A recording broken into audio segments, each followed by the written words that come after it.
All right, welcome back to the Hungarian Grand Prix. This is season 12 for round number 6, I believe, for the race out here at Budapest, just on the outskirts of Budapest. My name is Jamie Morris, and alongside me tonight is Rob. How you doing, mate? You all right? Yeah, I'm not too bad, Jamie. It's good to be back in the comms booth alongside you. A couple of weeks away while my PS5 was off for repair, but we've got the dream team back together. Hopefully as well for the rest of the season, because I did enjoy the first race of the season. I think you went away for a few races, like 2 or 3, I think it was, because we had two double headers, which was Qatar and Bahrain. Then we had Yeah. the other one. So you're back now fully, and hopefully we can get going once again. Yeah, hopefully that's it now. So yeah, I was here for Austria, and then very shortly before Baku, yeah, that's when my PS5 decided it was time to tap out for a bit. Then I unfortunately missed the double header down, obviously in the Middle East, but I am back for Budapest, which I cannot wait for. It's got a soft spot in my heart here in Budapest because this is where I got my first ever win. And also, this is a soft spot for me because this is where I started my first ever commentary. It was season 2 of the Hungarian Grand Prix when I first started commentator for this league. So I do have a bit of a sweet down memory lane spot as well. I think it was with Jonathan. Jonathan was the main commentator. I was the co-commentator for Division 2. And that progressed to Division 1 when it was me and Yogurt. So, yes, I do remember it. And it was all those years ago, back in 2019. I couldn't believe it after all those years ago. But anyways, enough of memory lane. We are here in the present. And last time at I think it was the Qatar Grand Prix, it was a Ferrari 1-2. What a fantastic race it was for both Ferraris because they needed results as well. Nathan JB hasn't won a race for a long time, since I think season 9 or 10 at the Brazilian Grand Prix, where it was a very chaotic race indeed with the other Nathan getting taken out by Jeroen Visser in the first corner, and Jeroen Visser had a race ban. But talk about Jeroen Visser, he's headed down towards turn 1, so let's see how he takes it. Hits the apex very nicely, just getting on the power as quickly as he can. Through the gears he goes then as we head down towards turn 2, using him on the outside as we flick our way in towards this corner, in towards 4th. Didn't really hook up the apex, but goes out wide to get a good exit at turn 3. Now climbing towards turn 4 in this left-hander. Let's see who takes it. A lot of EOS has been deployed, as you can see in the steering wheel, but a high-speed corner at turn 4. You'll be fully committed. We see plenty of people crash as well, and also invalidate on the exit now through turn 6 and turn 6. Be very precise and accurate how you hit the corners here, because it's so easy to mess up through there if you take too much curb or little of it. That's all you've at the back of the car, just stepped out because he really wants to carry a lot of speed, but the back of the car just could not deal with it, and therefore unfortunately ruined his lap time as he makes his way towards the end of the middle sector. He's still going to continue with this lap time with a 52.5 in the middle sector as he uses a little bit of battery there out of turn 12 going through 13. This long left-hander, it's not really long, but you can be very patient with the throttle because sometimes the tyres will be very hot at the stage. As we head around the final corner with the DRS open, Jeroen Visser crossed the line to set a 30.8 in the Ferrari. Smashing time there from the Ferrari driver, obviously looking to make improvements from last time out. Like you said, it was a Ferrari 1-2 over in Qatar. I do have the table up in front of me on my PC. So Nathan got the win over in Qatar, and obviously Drone coming in P2. The standings as it does stand though, the Mercedes driver of Cahilio, is that how we're saying his name? We're going to go with that anyway. He's currently leading the championship with 82 points. Then it's a Red Bull 2-3. Boom Pierre is chasing him with 60 points, and IRT Henry has 48. But we are only just starting to breach over into the second half of the season. Once this race is completed, we are officially at the halfway mark, Jamie. Already at the halfway mark as well, so that's absolutely incredible to see that we are halfway there, and it's been a good season so far. I think I've really enjoyed the races, especially the first race of the season back at the Austrian Grand Prix, where it was a full-wet race throughout the whole race. Then we moved over to Azerbaijan. We've seen a few safety cars there as well, and we've seen a fantastic race there from Leon, because I don't know if you did see because you were in the comment section, but Leon basically overtook his teammate in the pit lane. That was very, very hilarious indeed. I did. I commented on that. I watched that. I've watched every race, while I've been away, so at least I've been keeping up to date of what has been going on. And I remember commenting in the comment section going, is that even legal? Yeah, I thought it was illegal, but it turns out it was legal because we don't really see many pit lane overtakes, especially on a safety car. But Sebastian Vettel did it back in 2016 against Carlos Sainz and Nico Hulkenberg. It was a double overtake from Sebastian Vettel, uses innovation and skills there, as then Dave goes up into P9 in the Williams. But we don't really see many pit lane overtakes, but that was a fantastic one there from Sebastian Vettel.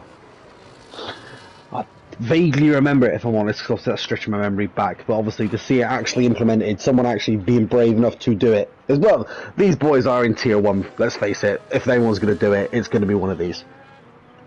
Yeah, I think I've done it before as well. I've overtaken the pit lane, but unfortunately, it has a chaos trying to do too much there. But on board with ILT Bob Pugh, of course, the man that won the Bahrain Grand Prix. Fantastic defending from his teammates and also, I think, at the time, from Sahilu. And Bompia did a fantastic move on the outside of turn 1 to get the DRS up the hill towards 2 and 3, to go around the outside towards turn 4 to overtake Sahilu with fantastic race pace there for Bompia. Bompia has been looking very strong, but unfortunately, Qatar was a setback for him as he... Oh, look at that. You can see the car moving in the middle of the corner there as he literally clouds the curbs in towards turn 6 and turn 7, I believe it is, as we now head towards this corner where Perez crashed in 2013 and in 2015 back in the McLaren and forced India. 2 different crashes, one on the outside and one on the exit of turn 11 after he literally clouds the wall and got flipped upside down as we head down towards turn 12 or turn 13 for Bompia. Right in turn 13 to head towards 40 with Alex Albon.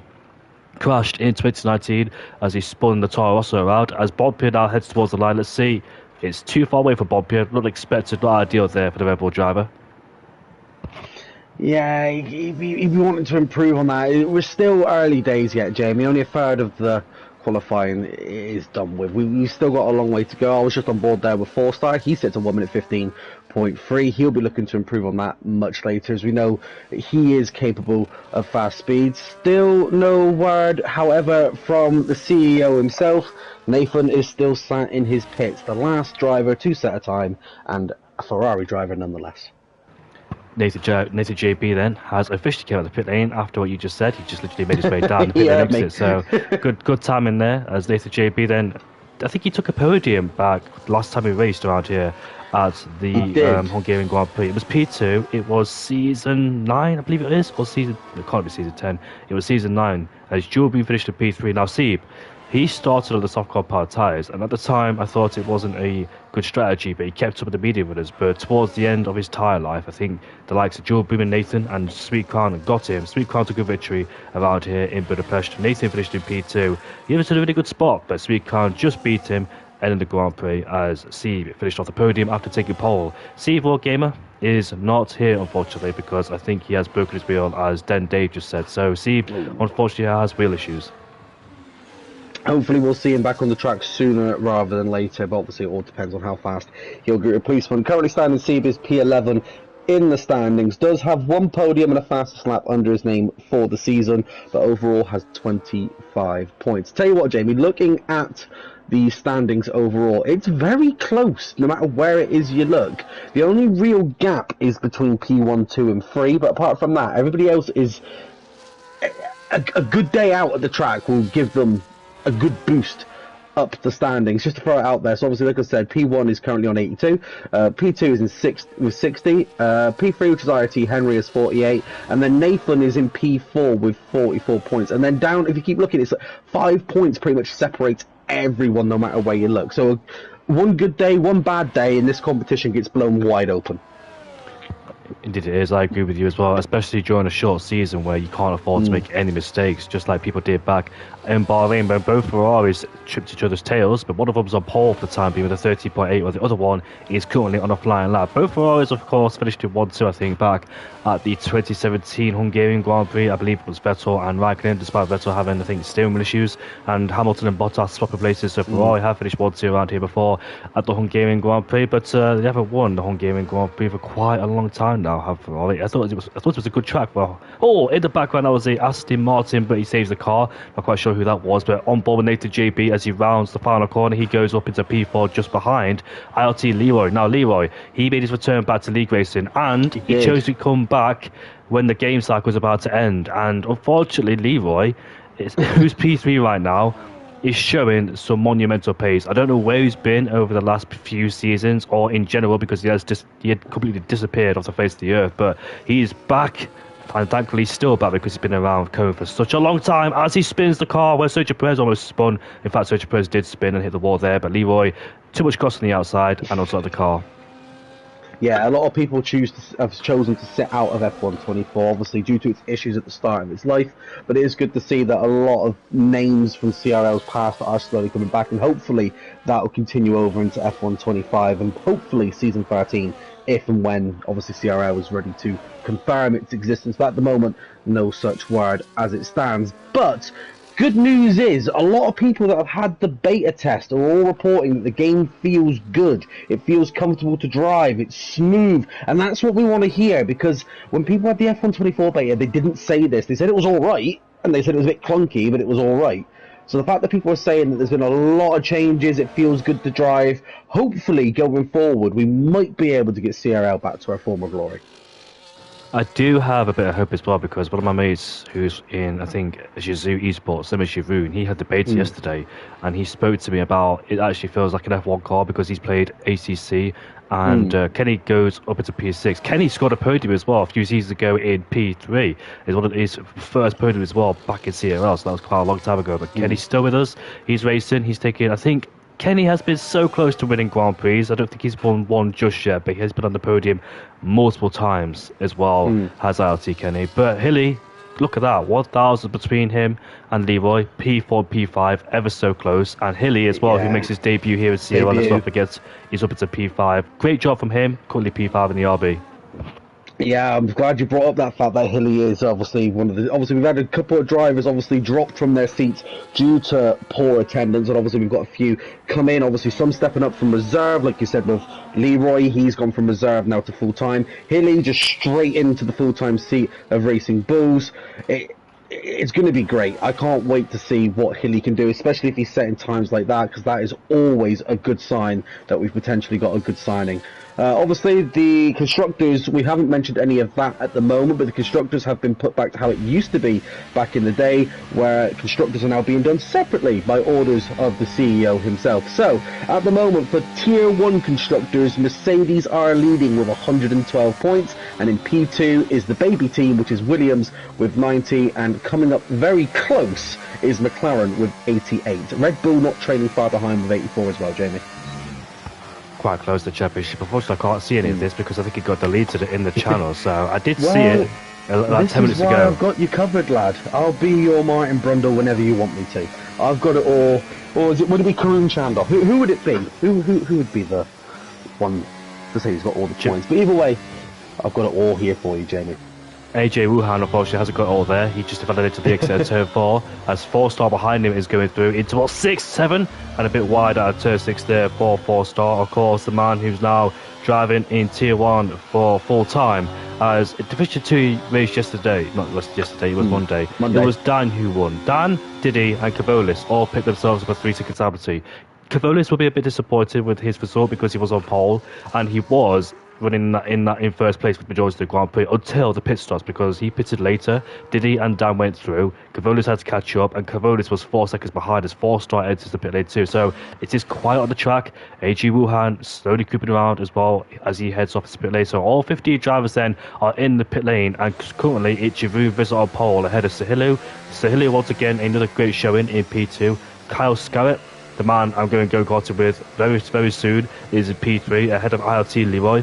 Hilly in P5, Nathan JB in P6 ahead of Kenny, Dead Dave in 8th ahead of Glowstick, Jerome Scriver in P10 ahead of Bosch Evans, ILT Bompia, who just scored his first podium ever in CRL in Season 4, here in Hungary, is in P12, Hobsey 4-star, and AJ Wuhan, who starts down last with 15th, and no proper lap time indeed. Yeah, so with all 15 drivers currently in, we're just... Oh, hang on, no, we've got somebody that is leaving. I do believe that is Bosch Evans in the Aston Martin that has come out onto track. So I'm going to jump on board with him while he goes around. But yeah, Josh, what's it called? Let's see how Josh has done recently So Josh is currently standing P9 in the standings. Obviously, saw him in Austria, saw him in Baku, but then we didn't see him at all during the double header. So Josh will be looking to make up some standings. Obviously, Josh had a race last night over in Monaco. He was on the podium, so he'll be riding that high straight away, and he'll be looking to obviously get a podium here at CRL this evening. Jamie, who's your money on this evening here? Oh, Josh goes for a bit of a spin. He loses it a little bit, but luckily it was only on his out lap, so hopefully he'll get his head down and he'll get cracking on again. But yeah, as I was saying before, Josh so rudely decided to spin his car. Jamie, who is your money on this evening for a podium? A podium? Oh, I don't know. Ooh. I actually don't know because it could be anybody. Like safety cars could be thrown into the mix. Of course, this track being so narrow as well, with the walls being very close to high speed track. Well, high speed corners towards 4, it towards 6, which could throw drivers off guard. So I have literally no idea. It could be any of those guys up there. It's super tight in the midfield. You can see people with 39s, 14 zeros, 14 ones as Bosch Evans around the final corner to start his flying lap in the Aston Martin as he heads down towards turn 1, then stab by the brakes in towards 1, down to the gears, and a lock up going in towards there. Missed the apex slightly, but gets on the throttle with no signs of wheel spin. As we head down towards turn 2 we go. Let's see how he takes this one once again. Try and kiss the apex there, but not out the curb because sometimes the curb can throw you off guard. As we head through turn 3, and at the exit of turn 3 we saw Walter and Bompier crashed there all seasons ago as Bosch Evans is 1/10 for the first sector. That spin hasn't seemed to phase him whatsoever as we head through turn number 5 we go, heading down towards the chicane where we saw Nico Rosberg and Lewis Hamilton have a bit of a hiccup here as well. Hamilton off the track in towards 5 as he tried to make a move that wasn't on against Nico Rosberg, headed towards the middle sector we go. As you can see, a lot of speed carried through there. You can see the back of the car wanted to step out at him as he carried so much speed and momentum to the corners. Through turn 2 we go, 2/10 up, almost 3 as we head down towards turn 2. We saw Paul Di Resta and Pastor Maldonado make contact here back in 2012 as we head towards 13 we go. Just a bit out, well, an apex through there, coming towards the final corner we go. Just waiting to get the throttle as we exit the final corner with DRS wide open. What is the lap time going to be? P3. Actually, very good lap time. Look how close he is towards the hill when you ruined there. Actually, good lap time there for you. Sorry for Kyle. So for Bosch Evans. Yeah, third time's the charm, Jamie. But yeah, what's it called? There's a very good lap there from the Welshman. He's up on the podium, but with 1 minute 20 left on, he might get enough time maybe to go around once more, possibly. It all depends on if he can keep hold of the car, but everybody will now be looking to set those final laps. Can he hold on to a podium start? Time will tell. Or I think he can. I always like to watch. To be fair, I like watching a lot of these boys race that are in Tier 1. Some very big CRL names here in Tier 1. It's always a good race, always fun to watch, and I tell you what, they never ever fail to put on a show. Kyle unfortunately half spins the car as he heads back in the pit lane. That lap was a scruffy one for Kyle because it looked like every single time he turned the car wasn't sticking with him either, as every time he got the brakes he touched the corner as well, lost the car quite a few times even though he was up in the middle sector, so that lap time is ruined. His Mercedes teammate however is currently now progressing towards this left-hander through the right-hander we go as Kyle has retired in the pit lane, so he won't progress further into qualifying session. Jimu Visser is absolutely flying as he attacks the corner, heading down towards turn 12, headed towards this left-hander we go, the penultimate corner, this left-hander where it's very easy to mess up, especially the exit 2 with the tyres being so hot as we head towards the final corner. Can he keep it nice and tidy here? He will as he rounds off the final corner. DRS open, Jimu Visser sets a 30.6 and is on pole position and great lap time indeed. Here comes Sahilo in Mercedes as he heads around the final corner. He goes. Let's see what lap time this is going to be. P2 with a 13.7. Hilly gets ahead of Leroy as Leroy almost lost it. Nathan goes up into P4 as Leroy there has unfortunately ruined his lap time. Jerome and Kenny are together on the track doing their lap times, but they're both headed back in the pit lanes as they unfortunately messed up there on their flying lap. As we see Glowstick, the tier 2 commentator, where is he? Almost lost the car and he's backed off as well. Dead Dave has invalid lap time. AJ Wuhan is the only one left out there, but he's put his ERS into none. And Bob Pierre with a disappointing qualified in P13, expected more for him, but unfortunately he is down in P13, seems to be struggling. And there's the two kick-sabers of Hobbsy and Forstar together in 14th and 15th there, and that's qualifying done and dusted. It is Yvu Visser on pole. Yeah, Ferrari on pole, always good to see. Over there, very strong pairing that the Ferrari team have got this season here in Tier 1. Will it be a Ferrari season? Time will tell. But Hungary, it's all about turn 1 at the start of the race. Are we going to see a Valtteri Bottas moment where he just takes out half the grid? That's what I want to know, Jenny. Remember that from 2021 where he just decided to go, you know what, I'm not going to turn my car, I'm just going to put it into someone's. Yeah, I think he crashed into the back of Lando Norris. Then He Norris did. crashed into Verstappen. Then Yep. Bottas took on Perez. So Bottas did Hamilton a massive favour by taking out both Red Bulls, which is an absolute dream come true. Mm. Until Mercedes completely ruined the strategy for Hamilton, as he was the only one on the Inters. He took We Racers 1 literally seriously on the grid in 2021.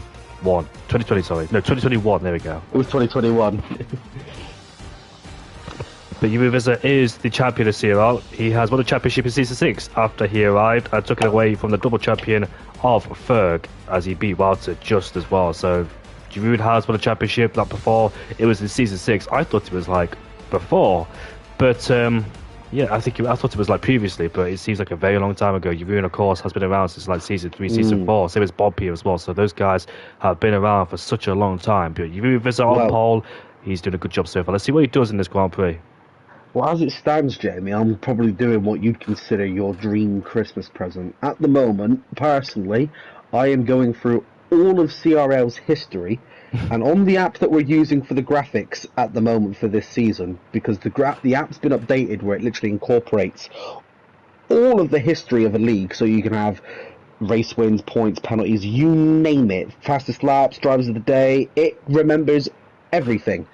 I am currently on season 4 of CRL's history, and just to give you a bit of an insight on how far I actually am, because obviously I'm doing this season at the same time, because it just makes it easier.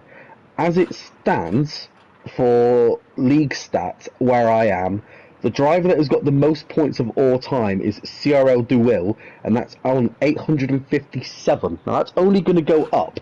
Nathan, who's racing in the Ferrari, who's currently P4 on the grid, has 615 points as it stands where I am.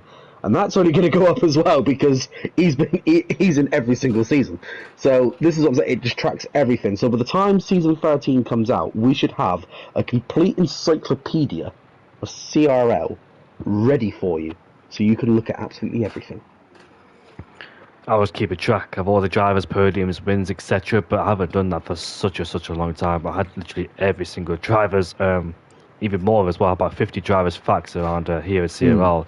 But I haven't really done it since like season 10. I did it midway. I did it first race in season 11, but obviously season 11 was a bit of a write-off, I dare say. But the formation lap is well and truly underway, and we can see what people have gone for. So mediums to hards. Now, not yesterday, I don't know why I keep saying yesterday, but on Monday, sorry, in Division 2, we saw the likes of Harry Palmer, who went for medium, and DC2, who went from hards to mediums, and that strategy didn't really pay dividends. Even though Harry Palmer finished in P5, he was P5 during the first original stint we got past Jamie, and in that first stint he kept up with the little one, Cavolis, did he, and Dan, with that big DRS train, and he kept up with us for a long time. But it seems that hot mediums to hards is the better way to go, because Harry Palmer towards the end just couldn't catch Little One or Cavolis or Diddy or Dan, despite the top three having a 3-second stability. So that strategy didn't work, but we are seeing if two people going from hards to mediums, Nathan JB and Kenny. So it looks like Nathan JB hasn't spoken to Harry Palmer recently because he's on the hard compound tyres, but the rest have gone for the mediums.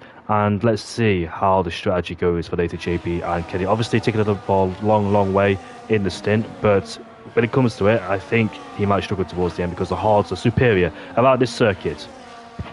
Yeah, hards is definitely the tyre that you want to switch to, not start on this track. Unless you're starting obviously further back, then the hard to medium may be the strat. But I personally, if it's a one stop with no safety cars, medium to hard, that's my go-to. I know I'm only a lowly little tier 4 driver back in the day, but it did me well when I got my win over at WTFL, so that's my 2 cents on the thing. I'm just looking obviously at what happened in Hungary. Yeah, you are quite right. Obviously, there was quite a few time-second penalties given out everywhere where possible. But yeah, Harry Palmer started P6 and ended up finishing P5, so only gaining 1 position for his strat last week. Well, Monday. Don't worry, Scott. I do watch your TS2 streams, hence why I've paid attention. But it does look a bit cloudy out there. Could we see rain on the horizon?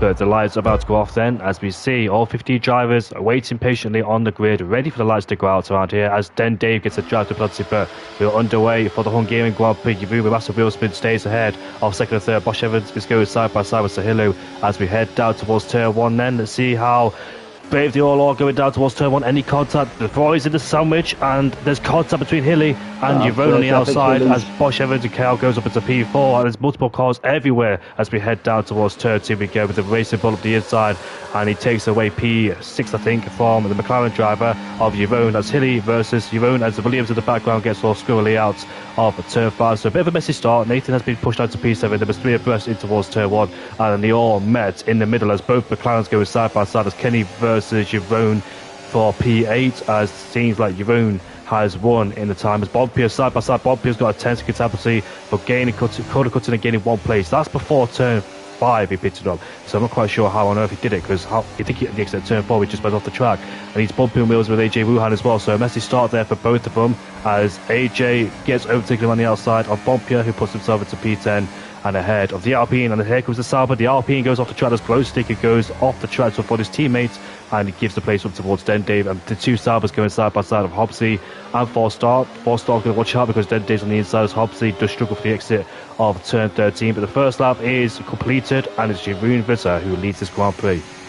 Yeah, then Dave also with a drive-through penalty for jumping the lights at the start of the race, so he'll have 3 laps to obviously serve that penalty, unless obviously a safety car comes out, where he'll be lambering off to it for a little bit. But yeah, not the cleanest of starts, but not the messiest either. I've seen a lot worse. But yeah, the 10-second penalty from Bonpierre and a drive-through penalty from Dave. I wasn't expecting to see that straight away, if I'm honest. So Bonpierre must have overtook somebody on the outside of turn 4 and didn't give the place back, and it's cost him heavily in this Grand Prix as well, because Bonpierre, he was looking to try and take major points away from the likes of Steve, Henry and Leon, his IoT friends, but unfortunately they're not here tonight. And Bonpierre, who struggled to qualify from the get-go really, hasn't really shown any true pace. Maybe he has the lack of practice, but anyways, as we continue on our way then, Kyle Scarlett, P4 on the medical pod tyres, has broken away from the train because that contact in turn 1 allowed the top 3 to pull away. Bosch Evans even on the podium in P3 behind Sir Hiller as well, so they lost a bit of contact towards the top 3, and losing DRS here as well is very painful because the guys ahead pull away whilst you're stuck there in P4 not able to get the gap down, and you got a lot of guys behind you as well, so losing DRS is not ideal at this stage of the Grand Prix for those guys. Yeah, very. As then Dave's come in to serve his drive-through penalty, so I'm just watching a bit of everywhere at the moment. Bosch is on the attack, obviously, of the top 2, looking to obviously get past Cahulio and then get obviously past Jerome, but I'm just trying to watch battles where people are going. It's not been the cleanest where possible. There's slight taps between the drivers, nothing major really to report, but it's very scrappy out there at the moment, Jamie. It is indeed. A lot of drivers trying to pick up a lot of positions in the first lap. We saw like 3-4 wide in towards turn number 1, and 3 wide, or 4 wide never goes right either. So I have seen people who went 3 wide towards turn 1 get taken out. It happened a few months ago in a different league, I commentate, but yeah, it doesn't end well at all, and they pay the consequences early on in the Grand Prix. It's about how much risk you willing to take, because on the first lap, a lot of drivers take a lot of risk because they want to move up a lot of places. It's a big opportunity to move up a lot of places, like the first lap, last lap, where people go at it. Then they settle down into a rhythm. But how much risk are you willing to take? And if you do you got to pay the consequences, or are you happy because you made up so many places? Nathan JB isn't really happy, but I don't think Nathan had no choice really. He was a cork in a bottle then, unfortunately, for Nathan JB, as the Williams has spun out of the middle sector, unfortunately, as we see Sahilo on the back of Yavoon, side by side, as Yavoon now has lost the lead, but that doesn't matter because I'll stick with him with the DRS. But here comes ILT Leroy once again on Kyle, as Leroy puts himself into P4 ahead of Mercedes drivers. So there's no hope for P4 downwards to catch up because they'll continuously lose time towards the top 3. But like I said though, I don't think Nathan JB was at fault. He was just in the middle of it. He couldn't go anywhere, literally. No, I'm on board with Hilly at the moment. He was trying to keep up with his teammate IRT Leroy, but he just couldn't get that overtaken to turn 1. But Hilly, I tell you what, he's doing all right. Like I said, he's unknown to CRL at the moment. Obviously, with us only just recently in the last couple of seasons becoming a crossplay league. Now the crossplay issues have been pretty much fixed on an EA game. I don't think I'd ever say that about an EA game. But yeah, Hilly's doing really well keeping up with his team. Obviously, IRT Leroy being the bigger name, and obviously keep an eye on Hilly. I've got a feeling. I've got a small feeling. Oh, we got yellow flag further back. I believe it's for it's FRL Jerome. He's had a bit of a spin. No, nothing major, but he's just lost quite a few positions there, Jamie. Yeah, and lost his spin for good measure. So two drivers, the two Dutches of Jeroen, and then Dave unfortunately spinning out, whilst the other Jeroen, is currently enjoying himself in P2. Now, Bosch Evans is creeping out of DRS range here. He's 1 second behind, but he does have it. Yavoun now goes for the lead of the Grand Prix. But Yavoun is, Bosch Evans is slowly almost out of DRS range, but he is brought back in it thanks to the DRS he has on this lap. So, Bosch Evans has got to be careful, though, in P3 not to lose the DRS, or else maybe Leroy and Kyle have a chance, as Nathan JB has a chance against Hilly, as he puts himself into P6. I thought I saw something, but I think it was a bit of a lag spike. I thought somebody just went off straight into the wall there, or my eyes deceiving me, as Hilly then right behind Nathan JB, but it is a bit of an obscure place to go side by side in towards turn 4. Hamilton tried it on Verstappen in 2019, but didn't quite make it work.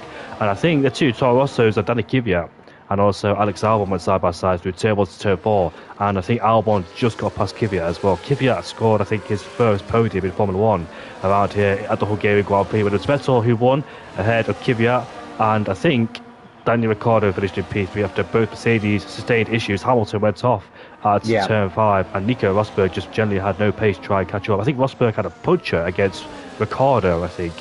So yeah, Rosberg filed out the order due to a puncher in 2015. Well, speaking of pace, Jamie, speaking of pace, Nathan has just found some pace out of nowhere on these hard tyres. He's now keeping up with the Mercedes of Kyle. He's going to have DRS going into the starting straight. So are the hard tyres now finding that lovely bit of pace? Are we going to see a Ferrari driver slowly creeping up?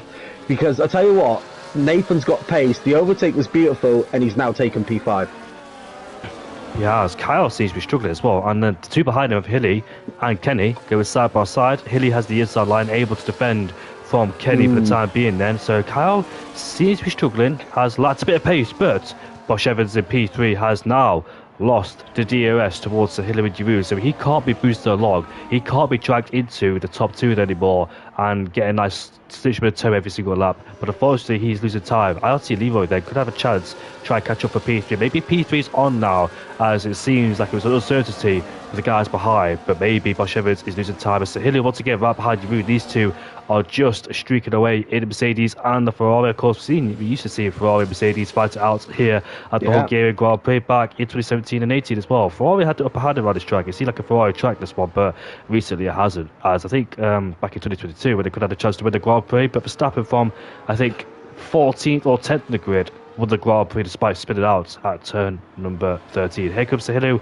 side by side with the route, and now he takes the lead of the Grand Prix. Sahilou has quite a few second places this season, I think. So he's lovely got a big chance overtake to there win. from CRL Nathan on IRT Leroy down into turn 1. Like I said a moment ago, those hard tyres are now starting to show that they are getting comfortable. Then Dave picking up a 3-second time penalty. His day's going from bad to worse. Yeah, as Leroy almost lost it there out of turn number 2, used a lot of curve in the entry, and just the car just washed away from him on the exit too. But Nathan now, who lost 3 places to start the Grand Prix, I think he's back up into P4 where he started originally, so made up lost ground, and now chased after Bosch Evans, who seems to be alone and vulnerable, as Daniel Ricciardo would say. The gap is 2 seconds between himself and Bosch Evans, and the gap keeps going down between those two. So it is another podium on the cards for Nathan in P4. Nico? Who's Nico, JV? It's Nathan. Nathan Boo. That's what we're gonna do. Good old Danny Ricciardo. I want him back on the grid. Danny Ricciardo. I'm missing. Maybe Cadillac in 2026. So obviously that's going to start coming around very soon, Jamie. Silly season will be upon us very soon, especially with a new team joining the grid from 2026. That does mean that obviously from F1 2026 we will have 11 teams on the grid here at CRL. That'll be interesting. Yeah, I can't wait to have 11 teams in league racing. That'd be very interesting. 22 drivers to commentate over, and that should be an amazing one. Like, if we say their names, like, for example, let's say Nathan JB in the Cadillac is going for a move that'll sound quite cool, say a new team on the Cadillac, grid. yeah. I tell you what, I can't wait for Audi to actually come on the grid. Now, Audi are going with a Ferrari engine for the first couple of seasons that they're in Formula 1, but then they are planning on bringing over their own engine to Formula 1. Audi are a very good motorsport team. Obviously, you've seen them elsewhere, and I tell you what, the Audi engine, give them a few years. I don't think they'll be a top tier team for a while, but depending on how long Audi do stay in the sport for, you never know. You never know with Audi. I'm looking forward to it. And with Audi coming in, we got a VSC, Jamie. That is AJ Wuhan. That's the third driver who's lost his front wing in the same place. Jeroen Schreiber, and then Dave, unfortunately, losing their end place, or losing their wings in the same place. So the VSCs came out, and that, of course, means the people on the mini compound tyres can pit a bit earlier than expected, but nevertheless, it is time to go on the hard compound tyres for the people on the mediums. That's a big, big chance for those people on the mini compound tyres. Whilst AJ calls that virtual safety car, it hasn't done his brother any favour at all. No, Nathan obviously is now provisionally leading the Grand Prix, but still needs to make his mandatory pit stop, with it being a dry, well, officially starting off as a dry race. This is going to shake the ground. As you can see, the majority of people have obviously come into pit. DRS is now re-enabled. Safety car, well, VSC has now ended, so Nathan can now get back up to racing speed. Can he get himself a nice distance between him and Kenny? The only thing is, though, Jamie, these hard boys that have now just come in, we've got another yellow flag further back. What's going on now, Jamie? It's then Dave. He's gone for the spin for the second time in a row here at the Hungarian Grand Prix. He's lost both his end place as well, so major front wing damage there for Den Dave, as a pit stop is required there for the Williams driver once again. But I've noticed something as well, that Sahilu has lost the DRS. He goes side by side with 4-star, and he'll be a bit annoyed because he was fighting with Jeroen. The gap is 2.3 seconds, so he's lost a lot of time. He was right behind Jeroen before the VSC came out, and something must have happened in the pit lane. I'm not quite sure, or Jeroen had that VSC perfectly timed for him, and he's well ahead. But is Jeroen going to get then David tied in the pit lane? Is Jeroen going to get stuck behind Glowstick? But he has to overtake him immediately. The answer is no, because Glowstick is in the pit lane now. That's a very interesting question for me. Why didn't Glowstick pit either when the VSC was activated? Well, 3 drivers have decided to stay out, but you know what I'm more interested in, Jamie? I don't know if Den Dave was in the pits when he retired. I think he was just outside of it, so that could potentially be one for the steward to look at. That might be a retirement on track, which is obviously against CRL regulations, but I'm not 100% if he was or not, but I don't think he was. But regardless, the car has come in safely, so whether he was at the start of it and only just... that could be one to look at, but might be nothing. I'm not quite sure if he did or not, so let's see. Maybe he retired before he entered the pit lane, whilst he retired the pit lane entry. So that could have been the thing there, but he is out of the Grand Prix as Den Dave. He had a good result back in Qatar, though he picked himself up a 3-second penalty. He was in that big DRS train. It was both Ferraris, Sahilu and RT Leo at the time, squabbling over for first place, but it seems like Jeroen has got this his own way. Yes, he'll encounter Kenny, Nathan and Bompier. Bompier should be out of the way very soon, but when he does catch up towards Kenny and Nathan, who are going for a longer stint on those hardcore pod tyres, will Sahilu have that chance to catch up again or not? I'm not quite sure. So I think Sahilu will be praying that Kenny and Nathan will hold him up, so therefore the Mercedes driver is brought back into play. Sahilu overtook 4-star in an unconventional place to overtake down towards the turn 5 and turn 6. He had to go all the way around the outside and had the inside line for the next corner, which he wasn't ideal because he was put offline. But here's Jeroen on the back of Bompier. Bompier will hold up Jeroen, of course, in the slow speed, high speed corners. Let's see how much this will affect Jeroen. Will it back him in towards Sahilu? Don't forget, when Bompier does decide to eventually come in for his pit as well, Jamie, he does have a 10-second penalty to serve. Obviously, the game only makes you serve 5 seconds of it, but he does have a 10-second penalty still, so he'll be in the pits for a lot longer than what he wants to be. Let's see whether indeed as Bompier's race got compromised in the first lap when he picked up that 10-second penalty. Really destroyed it as Bompier slides out of turn number 6 there. And Jeroen Visser says, "Thank you very much, mate. I'm going through because I don't want to get stuck behind you." He certainly does. He certainly does. What's it called? He'll be sitting there going, "Oh, it's my birthday and Christmas all at once." He's now sitting on the podium as it stands. And obviously he's done his mandatory pit stop. So if he can just keep this going all the way to the very end, he will be on the podium currently with his Ferrari teammate. But Nathan and Kenny still both have to come in. So technically speaking, as a technicality, Jeroen is currently leading this Grand Prix. Sahilu has the back of Bompier. His job is to get past him immediately, which he should do because he's got the battery saved up with the DRS open. Bompier's defenseless. I don't think Bompier will defend at all. We'll let the Mercedes go by, and that is a very easy move for Sahilu there. Oh, he's still there on the outside, but luckily Sahilu just has the racing line and has the edge and has the DRS as well to get himself ahead and stay ahead of Bompier headed down towards turn 2. Of course, remember, there is one detection point for 2 DRS zones, a bit like Canada, a bit like Mexico as well, with one detection point for 2 DRS zones. It's the age-old story of a Mercedes and a Red Bull. Where have we heard it before, Jamie?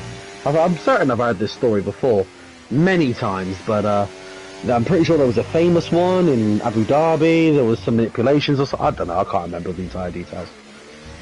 I have no idea what you're talking about, mate, so I'm going to leave it out there. Speaking of which, when people's day goes from bad to worse, he's found a war, but he's still alive.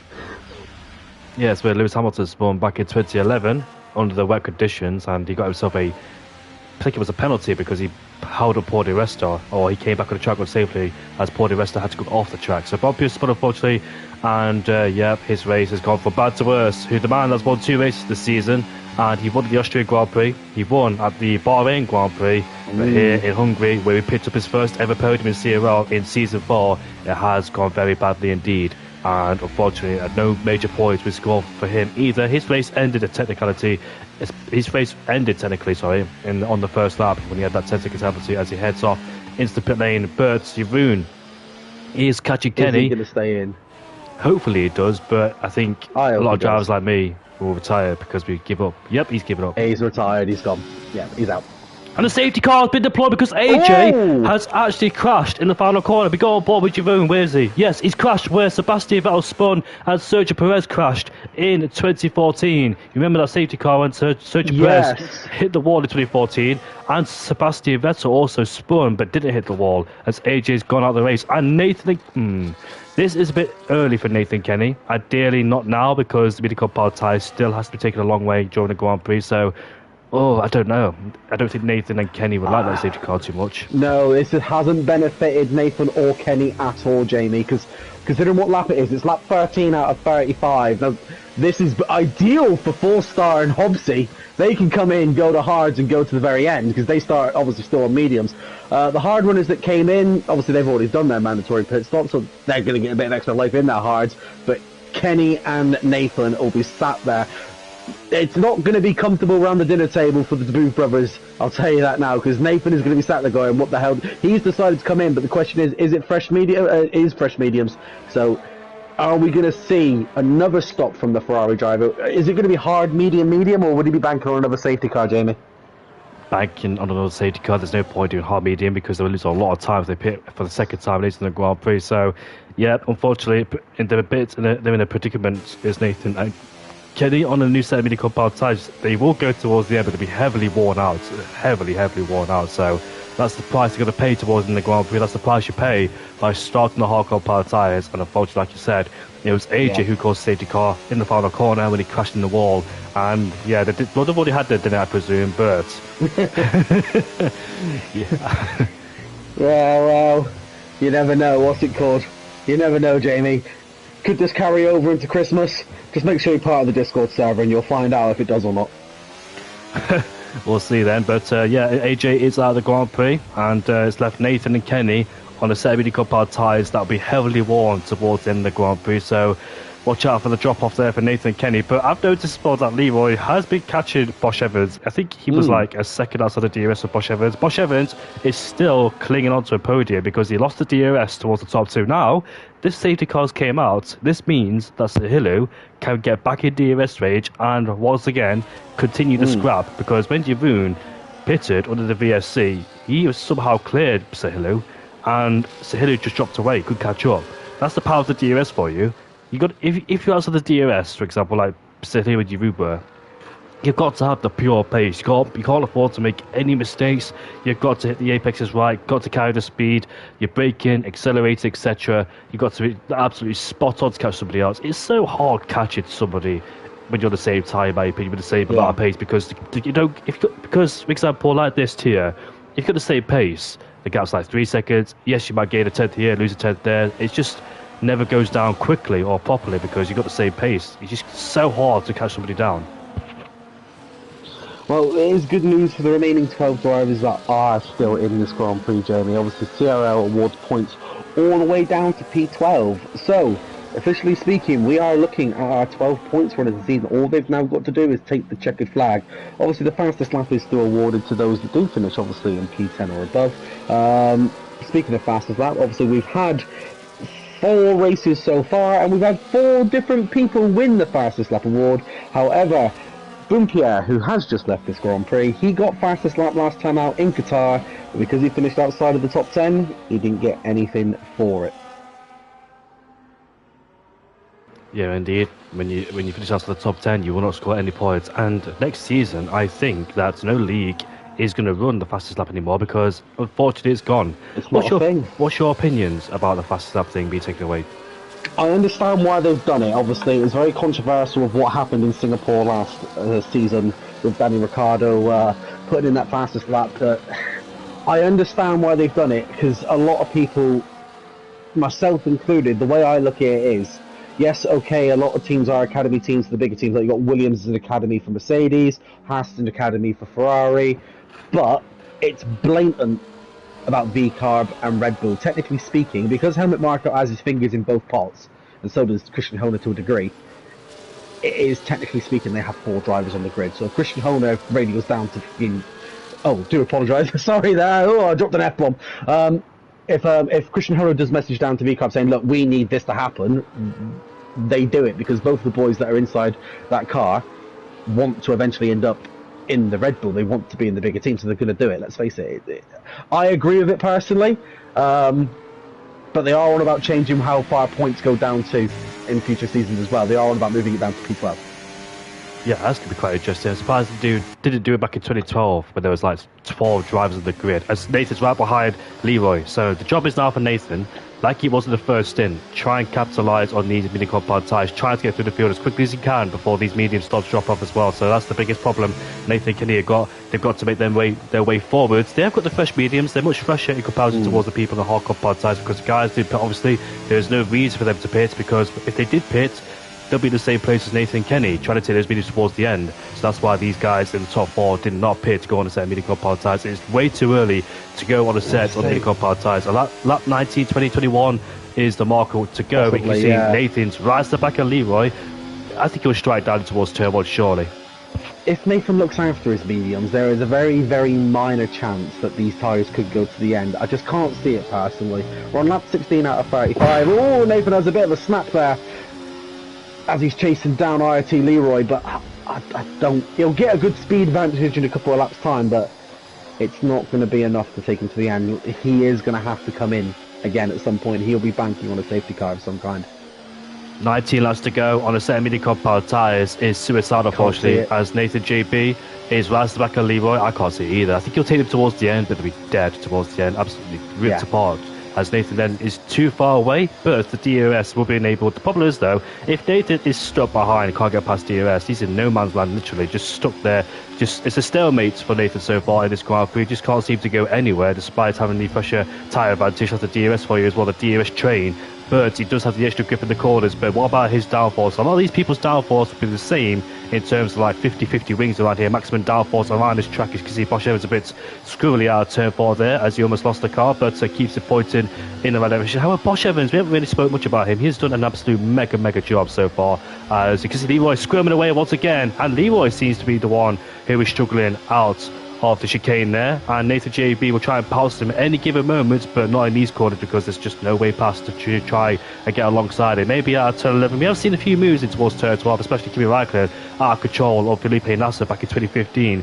Not a lot of moves in towards turn 12, but we do see that from time to time when somebody is on older versus new tyres. The kicks out of Hobbsy has gone for the spin, unfortunately, out of turn 11, a fast right-hander, and he rejoins in last place. But surely now, with the DRS wide open for Bosch Evans, Leroy is 7 tenths away from Leroy. Leroy is 7 tenths away from Bosch Evans as we head down towards turn 1. Here comes the race leader of Sahilu now, who puts himself into first, but Nathan JB behind us. Can he make a move down the inside? A late braking skills from Nathan JB. He dive bombed it. Now Leroy gets it under and over a switchback. Leroy has the DRS as well. As here comes Nathan back down the inside, in towards turn 2 we go. The side by side with the extra grip on his car. This side by more contact between the two. And they go in the wall. Are they off the track? They go together. And Nathan then desperately trying to get ahead of Leroy. Leroy's defending for his life as they go up towards turn 4. There's more contact. Oh, Leroy's in the spin. He's in the wall. And that is it. Is Leroy? Is he okay? He's back on track. He's fine. However, that is going to be one for the. It was hard racing, but yeah, that's going to be one for the stewards to look at, obviously post race. But I think Yeah, Leroy, by the looks of it, Jamie, has got damage of some kind, obviously letting some of the back markers through. He'll be coming in, and are we going to see the 5th retirement of the day? That's the question. Nathan stays in P5. Oh, what a shame for Leroy. I think that battle should have ended like Nathan went for the dive bomb towards turn number 1, so Leroy had to come on the exit, but they should have done Neither that. one of them wanted to let up. It was aggressive racing from the pair of them. That's the way I'm looking at it. It was good racing up until the point where they forced each other off and there was contact. They were both being way too aggressive. Somebody spun. That's Bosch Everton spun It's out of Bosch! turn 1.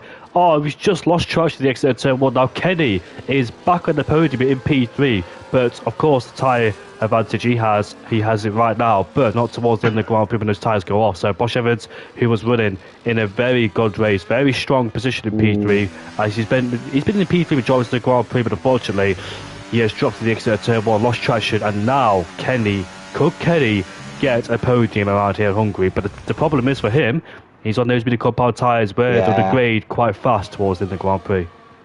Well, Leroy's had a wing change, he's had a tyre change. He has decided to continue racing in this Grand Prix because guaranteed points are up for grabs for those that do finish. He is on mediums. I think he's fallen into the window where mediums should now go to the end, Jamie, if I'm honest.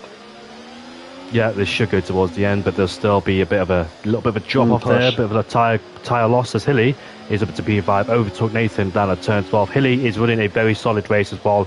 A bit trouble free for him, although the first lap was a bit chaotic when they were 3 abreast in towards turn 1, but ever since then it's been plain sailing for him in P5. No obvious mistakes are seen from his side, but the top 2 once again left it alone to dance it out to see who wins as Giroud goes up into P6 ahead of Nathan JB, gets ahead of the Ferrari driver. Now he hunts down the Racing Bull. Giroud in P6 has actually done a very good job despite struggling in the first stint there, as he was fighting with his team at the time of Kenny. They were both down there outside the top 10. Both McLarens were inside the top 6 as well.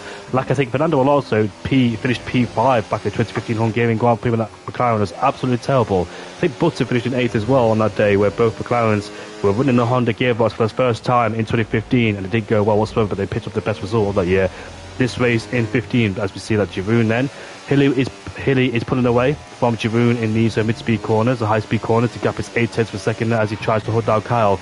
Kyle, for me, he has been interesting because I'm noticing qualifying he may be running a low downforce setup. There's no grip on that car whatsoever because he just seems to lose the back of the car as Glowstick and Nathan then side by side. Remember back in Baku when these two made contact as he spun Glowstick into the wall at turn number 1 did Nathan JB. Nathan JB has lost a lot of end plays so far this season. Got damage. Yes. I think he's got damage at the moment.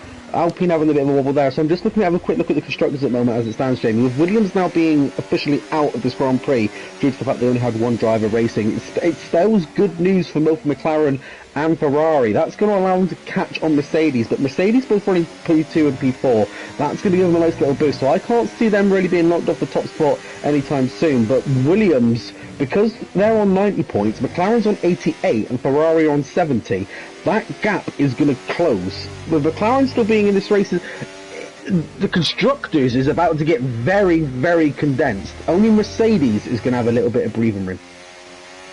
Yeah, thanks to Sahilo in P2 and Kyle, of course. That's not discount Kyle. He's missed a few races. Kyle is a very good driver, and he goes to Tamworth quite a lot. Daytona Tamworth in those two-stroke engines.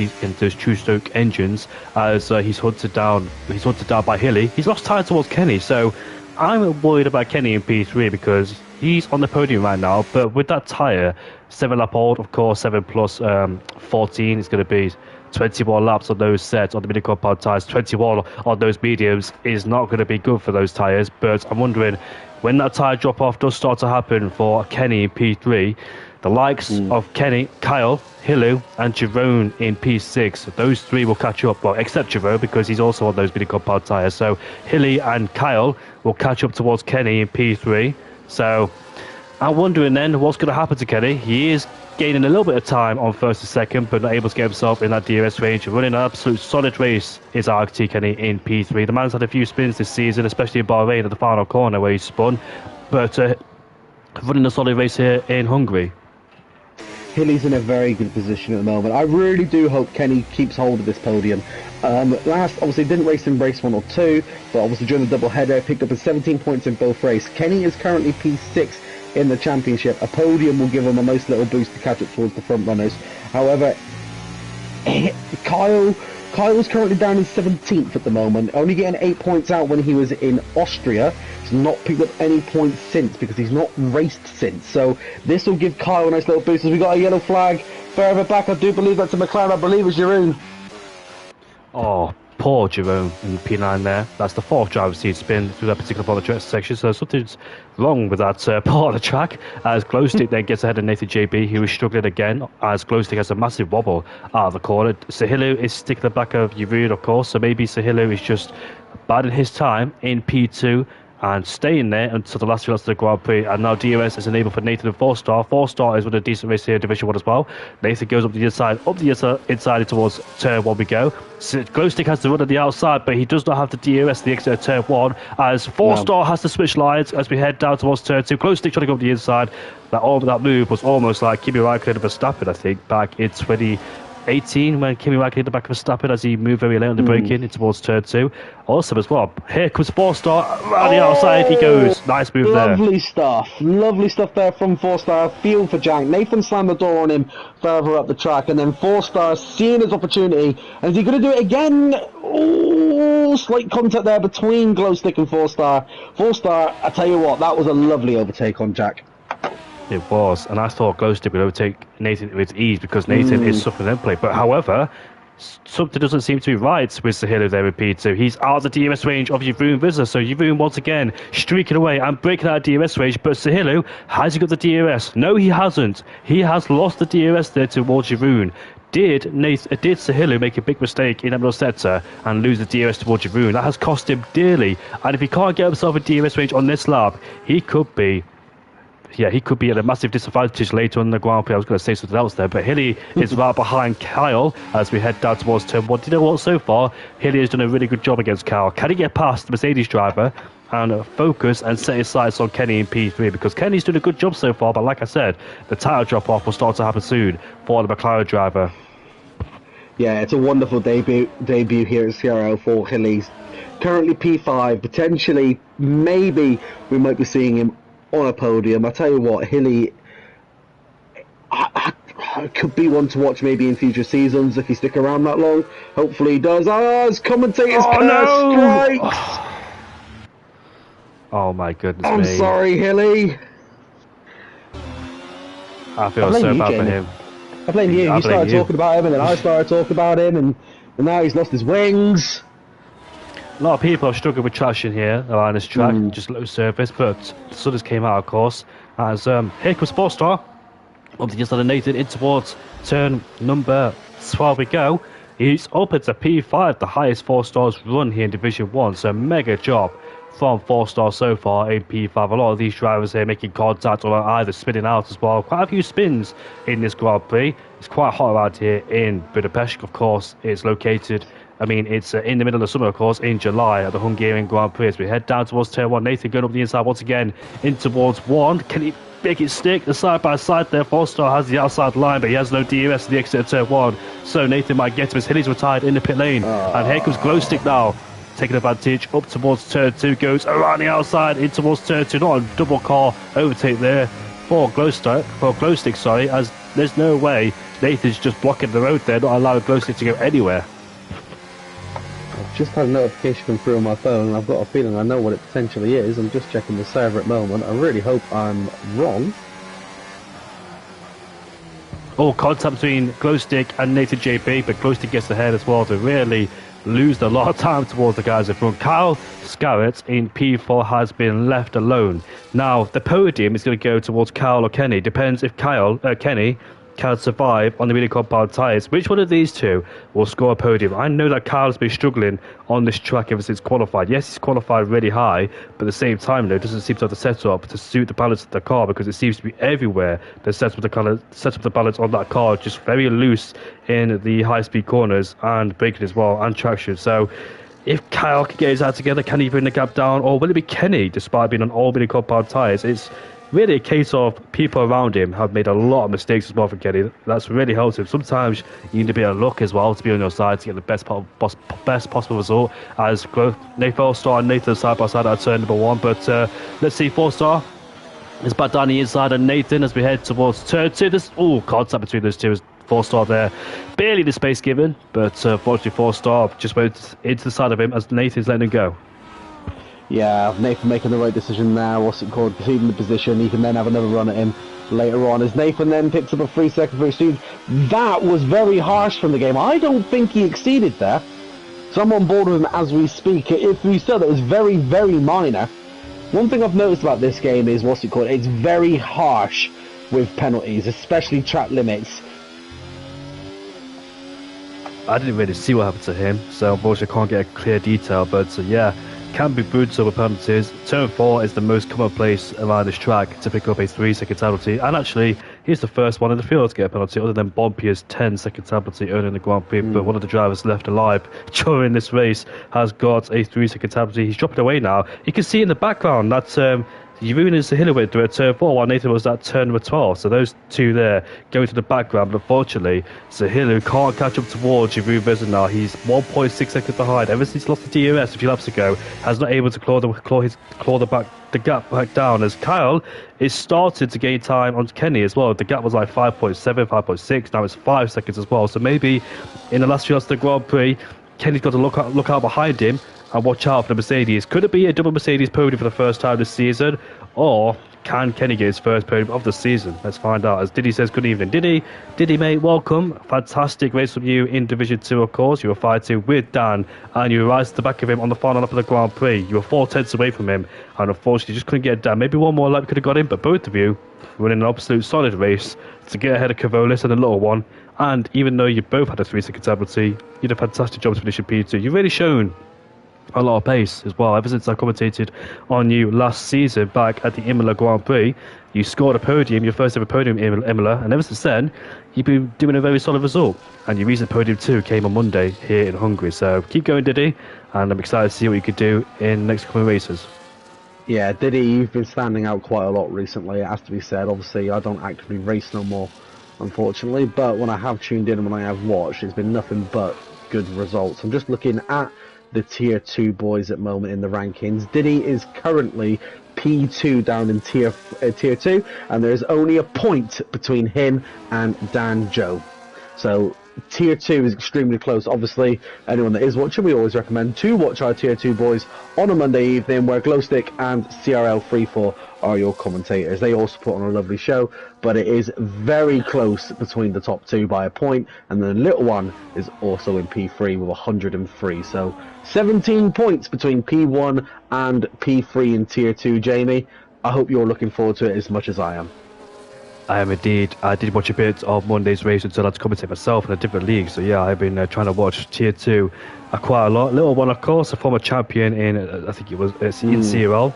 I think it was in tier 3 when I commentated him as well. And yeah, he's a quick racer, a guy who's also returned, same as Kaylin. Kaylin has also returned back to CRL after a few seasons away, and he's a race winner as well around here in CRL. But I'm interested in Kenny and Kyle because the gap is 4.7, so slowly taking away bits and bits of time away from Kenny. There is 6 laps left to go. We know the tyre drop-off can be huge. Maybe a 4.67 deficit can be brought down as well. So Kyle pushing as hard as he can, as 4-star is going for the move in towards turn number 1 we go. It is a quiet race now, other than these two having a battle, but 4-star gets ahead. But a bit of a bad exit there as Glowstick went back around the outside as we go in towards turn 2, has the inside line and stays in P5 then ahead of 4-star. Nathan JB then dropping backwards. Leroy, however, is still in the Grand Prix despite making contact with Nathan. So pops to Leroy, pops to Bosch Evans and Jeroen in P10 despite all them having a bit of troubles, still in the Grand Prix. Well, when you know points is up for grabs, and you know for a fact that we award points down to P12 here in CRL, if you're one of 12 left in, even if you're at the back, it's a point that you didn't have before going into this race. It's the way to look at it. There's no point retiring when you go. This is why, with Hilly, I understand why he's retired. It's one of those where you crash, you don't want to continue, you're stressed.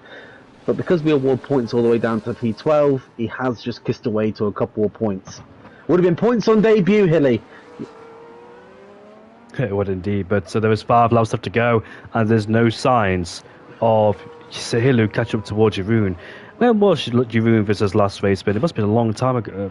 It wasn't last week, was it? Because Nathan won the Grand Prix. But when was the last time Jeroen won the Grand Prix? Because off the top of my head, I'd be lying if I said I know, but obviously he came very close in Qatar, obviously with it being a Ferrari 1-2. Honestly, if I'd be lying if I said I knew, Jamie. I can't remember. Like I said, I'm doing the master file at the moment, but I'm only as far as Season 4, Tier 2.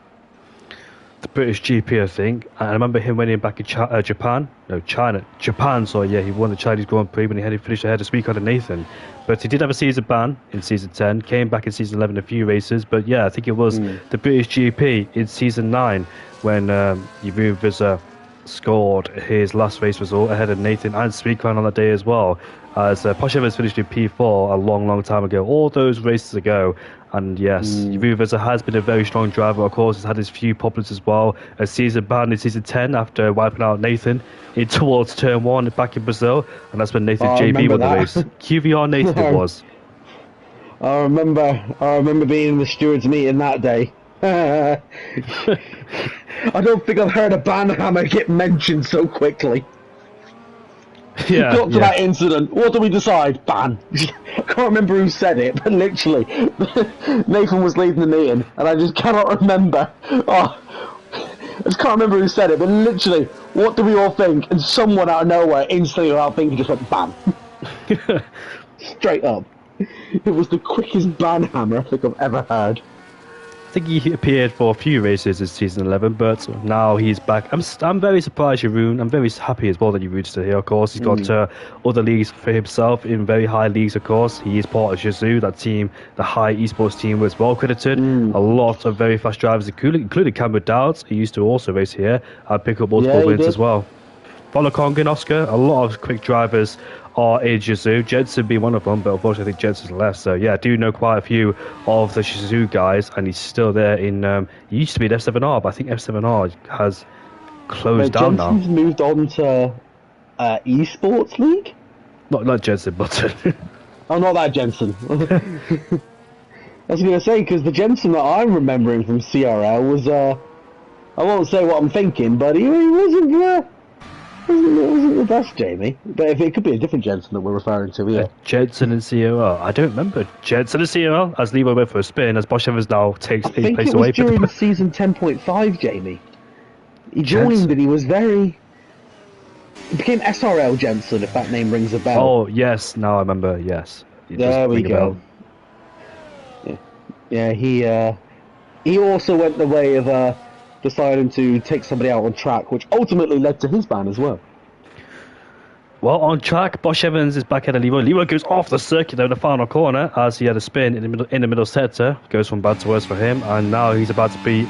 Well, Bosch Evans has the DRS on him as we head down towards turn number 1. Double lock up there as Bosch Evans covers the inside line, but does a block pass and Leroy gets damage from that as well, as Bosch Evans there tried to do with Fernando Alonso and cover the inside of turn 1, do a block pass essentially, so we can't do a switch back in towards turn number 1. But I've noticed something. There is 3 laps left to go. Kyle is hunted down Kenny. Kenny could be in trouble. He started to feel the effects of the mini compound tyres started to drop away. The gap was like 5.6 a few laps ago. The gap is 2.1. There is 3 laps left to go in the Grand Prix. Can Kyle catch up towards Kenny? Kenny taking those tyres for a long way, but unfortunately his podium is not solidified just yet.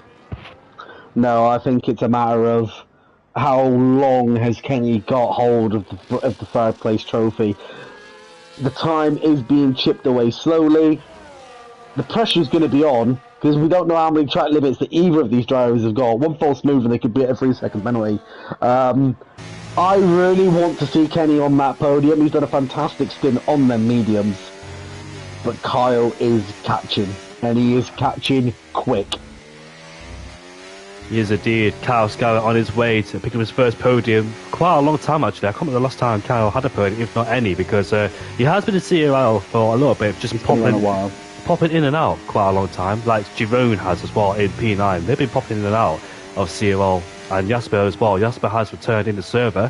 But it's down to the 2 boys, will it be Cal or will it be Kenny as Leroy picks himself a 3-second penalty? Kenny, picked up a podium back in season 8 against Owen and Tony, defending from Nathan. It was a fantastic podium for Kenny, defending from Nathan QRT Leroy, who was on his tail.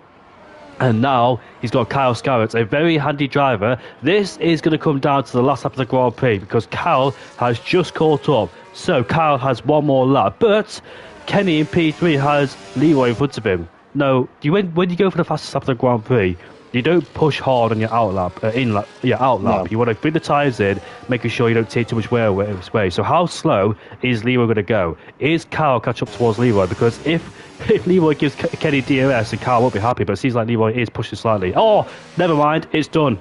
Never mind. That's it. Kenny has now... You can hear a sigh of relief as Lee picks up a 3-second penalty as well. Bosch has come in. I think he's going to try and do the same and go for a fastest lap attempt here. But yeah, that is what Kenny wanted to hear, or Theo should say, that the driver behind him has now picked up a 3-second penalty. I don't think Bosch Evans can get the fast lap of the Grand Prix because Jeroen's about to lap him. Is he? Let's have a look then, because Bosch Evans is heading the pit lane right now. He needs to get ahead of Jeroen. He has to. Otherwise, he's going to get lapped. He's getting lapped. Bosch Evans can't get the fast lap of the Grand Prix. It is the final lap of the Grand Prix, and Kyle still hasn't got a DRS range to Kenny. So Kenny is secured, even though Kyle isn't in DRS range either. So what a drive from ILT Kenny. But will Jeroen slow down? No, he won't. I don't think he will slow down for Bosch Evans, and there we go, because Sanu's right there. Bosch might be able to, catch. I don't think he will, but if he can overtake, the rules of F1 are clear. If he's faster, he is allowed to overtake. I know so he'll be putting his foot down. He'll be pushing. I think, no, hang on, no, I'm on board with him. No, he's been blue flagged. No, I don't think Bosch Evans knows. Wait, this is lap 30. It's lap 35, sorry. Yeah, it's lap 35. Is a few corners away from winning the Hungary Grand Prix.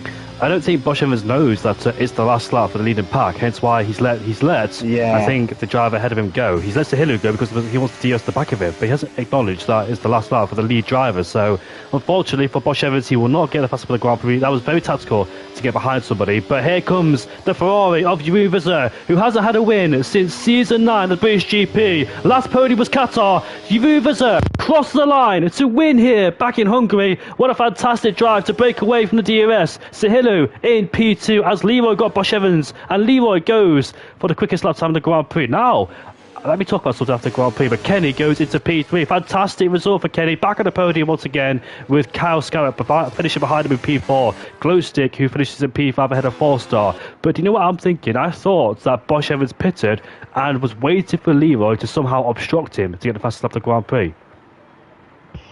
That's not for us really to say. Maybe going too deep there. Booth. Yeah, bit deep there, Jamie. But I think it's a bit of fun, really. Like, yeah. I don't think when Leroy fully caught up, he was going to actually block you or anything. I think like Bosch Evans was going to slow him down in towards the corners, like turn 13 and 14. Not like fully blocking, but just like slow him down, like Max Verstappen did on Bottas when Bottas was trying to go for the quickest lap time in 2021. Verstappen was slowing down into Leroy's like left corners. The session. Why are you leaving early, Lee? I don't think a lot of drivers know that. Obviously, if you leave before the standings come out, it's got the potential to muck around with it. If you are listening, Lee, wait until the standings come out, man. Obviously, the game's given 4-star driver of the day. Personally, I think it's Kenny's. I think Kenny put in a fantastic drive on them mediums, and he's earned my driver of the day vote for sure. Yeah, for me as well. Kenny has done a fantastic job. Very happy for him indeed. And also Jeroen has done a mega job as well, because all the hard work trying to get out somebody's DRS has paid off. He did it twice, by the way. So what a fantastic race from Jeroen Visser. Props to Hilo and Kenny. Well-deserved podium for all three of them. It's just a shame that we didn't get to see the top two battle between those two, but at the end of the day, Jeroen was quicker and therefore won the Grand Prix.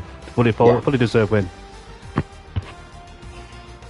No, I couldn't put that better myself. Was Jeroen obviously winning the Hungary Grand Prix. It's good news for Ferrari, like I was saying earlier on. That will now give them a nice catch towards Mercedes, but with Mercedes putting a good day in at the office, they are going to extend their lead in the Constructors' Championship, but it does tighten the gap between P4 to P2, between McLaren, I believe it's Red Bull. I'm just double checking now, because I haven't got it up. So let's have a look. So it's Mercedes that are currently leading. Williams was P2, but it's a bad day for them, so they'll be losing out on points. Yeah, McLaren, Red Bull, Ferrari, that's going to be good news for them, and they are going to catch up for sure. Just waiting for the top three to join the podium interviews. Quite a decent race, despite it being quieter towards the last stages, but still, I enjoyed this race and it flew by as well. So let's see what the top three have to say if they do want to join the podium interviews. Not mandatory, of course, we're going to force anybody in, but Yavoon is here, our race winner. Let's see if Sahilu, let's see if ILT Kenny, the GOAT, will join as well. Sahilu is joining, so we're just waiting for Kenny, who has been a CRL for quite a long time. He used to be at ERO, of course. Now he's in ILT. Scored a few podiums along the way this season as well. Has been elsewhere in PSGL. He's been in, I think, EML as well. Sahilu has joined. We're just waiting for the Finnish driver who has joined. So, welcome back. Welcome back to the podium interview, boys, and let's get it underway very quickly. So, Kenny, mate, welcome to the podium interviews. You finished in P3. What a fantastic race from you as well, because you must have been very frustrated when that safety car came out, because it came at the wrong time for you. Maybe like 10 laps later, the safety car would have been ideal for you on the hardcore powered tyres. But talk us through what the reaction was when that safety car came out. Yeah, I did like. Yeah, it was a bit too early for like what my strategy was, but it was like after safety car, it was a couple of laps were alright, but then I started to really struggle and I was afraid that I wouldn't get even P3, but I managed somehow to keep a car behind. So yeah, I'm really happy with the result. A lot of people, though, tripped over their own toes in that Grand Prix because you've seen a lot of fights behind and ahead of you as well. So talk us through, at what moment in the Grand Prix did you think that the podium would be on, because all the guys ahead of you or behind you were started to make a lot of mistakes? Probably when Nathan and Leroy had that little incident ahead of me, then I was thinking about maybe I can catch Joshua ahead, but he unfortunately made a mistake. So yeah, then I was just probably then I was pretty confident that I would get the penalty, but then it was, of course, I was a bit afraid of him because he was on hard and I was on medium, so yeah. Yeah, you were streaking ahead of Kyle, because Kyle was struggling out here in Hungary. We've seen it in qualifying in the race trim as well, but it was like the last 10 laps of the Grand Prix when he started to slowly ease it towards your advantage. So, talk us through, but you must have been very nervous because you saw the gap go down dramatically. And if Kyle did get in your DRS, could you throw any defence towards him on those old mini compound tyres? What was the percentage and how bad did they feel? I think I checked the percentage like when I started the final lap. I think it was something like 68 on rear left. So yeah, like I think it was something like lap 27, lap 28 when I started to feel that I was starting to slide on the corners, and I was really scared to I was thinking that he would catch me before the final lap. But then I think on the penultimate lap he got the 3 seconds and then he made a little mistake, so that helped me quite a bit. But I really doubt that I would have been able to defend against him, because I think I tried to save the ERS if he was close enough to attack, so I could have maybe defended the main straight and the second DRS straight, but then I think he would have got me in middle sector or on those DRS straights, so yeah, it would have been really difficult. Well, I think you earned my driver today for sure, because you ran a fantastic race here. And guess what, Kenny? Your first podium since the Singapore Grand Prix, I think back in season 9 or 10 it was. So yeah, it's quite a long time ago since your last podium. And I think it was last season you picked up a podium, sorry, because it was you, Bob, Pierre, and Sieb all together who last season picked up a podium. Was it a Brazil? I can't exactly remember, because the standards haven't been updated at all for last season, only for 5 races. But I think your last podium was last season, because I remember speaking to you. But at the end of the day, Kenny, you're still my hero. Thank you. You're welcome. How do you feel for the Spanish Grand Prix? Not probably my strongest track, but I'll give it a try. Maybe it goes well. Thank you very much, mate. And Rob, you got any questions for Kenny? No, not really any questions. I'm just looking at obviously the overall standings at the moment for Tier 1. Obviously, before any penalties will be applied post-race, if the stewards do decide any, you should be looking at a top three at the moment going into the Spanish Grand Prix. So you put in a great race. Like Jamie said, you're his driver of the day, you're my driver of the day. You put in a fantastic race today, mate.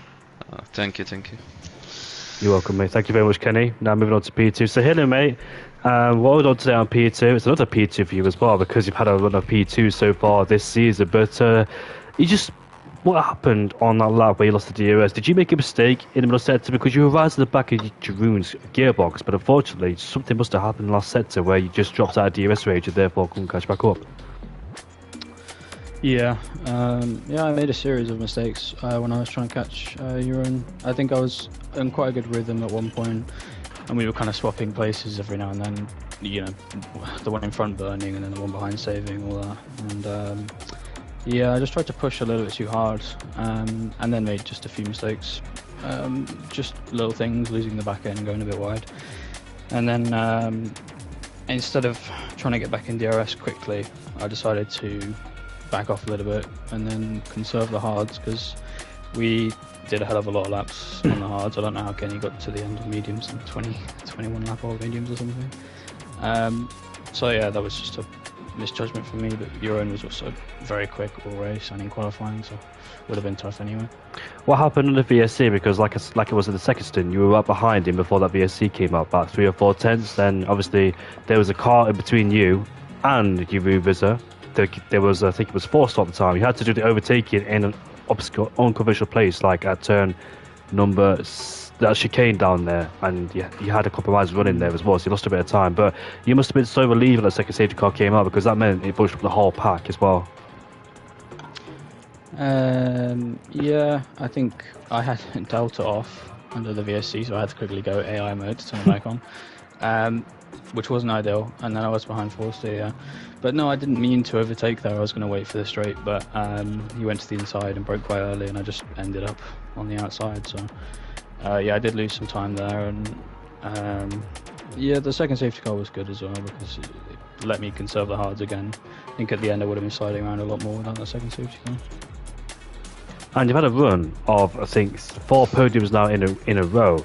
And you finished P3 in the last few races as well. So you've had a lot of podiums this season, had a lot of consistency and good form, but it just seems a bit too far away from the win. And what do you need to improve on during the course of the Grand Prix? Is it your general race pace? Just need to improve me. Just need to be better. No, I think I could have won in Qatar, but I got wing damage, which was my fault. I drove into Nathan, which is never ideal. And this race, yeah, Jeroen was quicker, so it's P2. Fair enough, mate. I think your last win was at the Portimao Grand Prix, I dare say, was it? I think it was after that. I think it was the same season. I think it was the Netherlands. Oh yeah. I took Phil on the last lap and won that race, but that was quite a while ago. Yeah, it was the Dutch GP. Because remember when Kenny took me out during that race, he gave me full wind damage at turn 1. So yeah, it was a Dutch GP.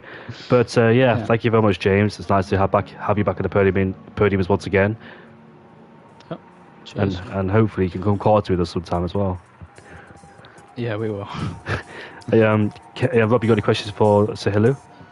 No, you've extended your lead, mate, with 4 podiums under your belt, 2 of them P2s, 2 of them P3s. You've had a fastest lap as well. We've now reached the halfway mark, and the only thing I'll say is, do you now think you can go all the way? Yes, but it will be difficult. Obviously, I think you're on his full time now, and he's very quick.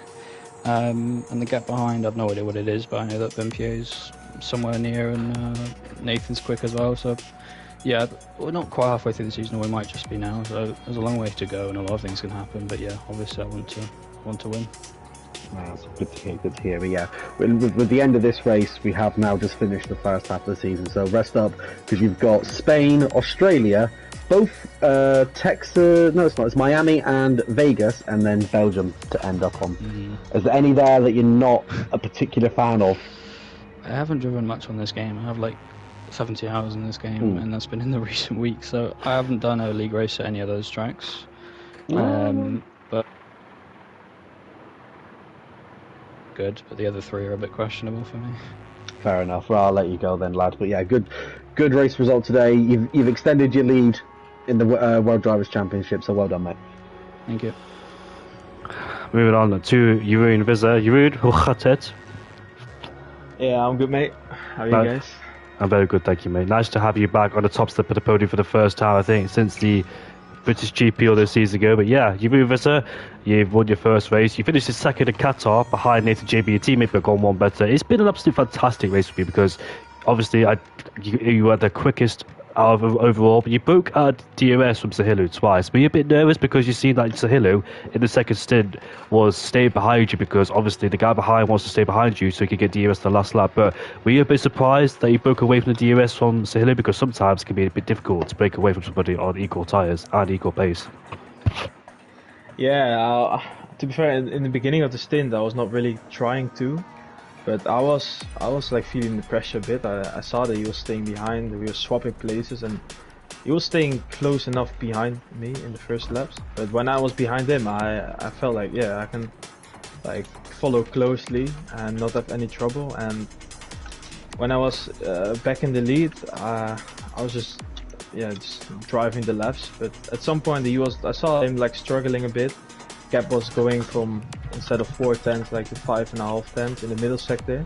So I was hoping like I could handle the worn tires a bit better. Yeah, when he first made the mistake like 2 laps before, I got the gap to like 9 tenths, but he got back in DRS. He stayed in the DRS. But when on the other lap, I think he made a bit bigger of a mistake, and I could break away. And yeah, it was quite difficult to be fair, because he had very good pace. You did a fantastic job, mate. I don't know what else to say other than congratulations. But there was a question I wanted to ask you back. Oh yeah, so doing that first safety car came out because you were out of the DRS already. But when that first safety car came out, were you a bit frustrated and annoyed because obviously the whole pack were bunched up and you got to do it all again?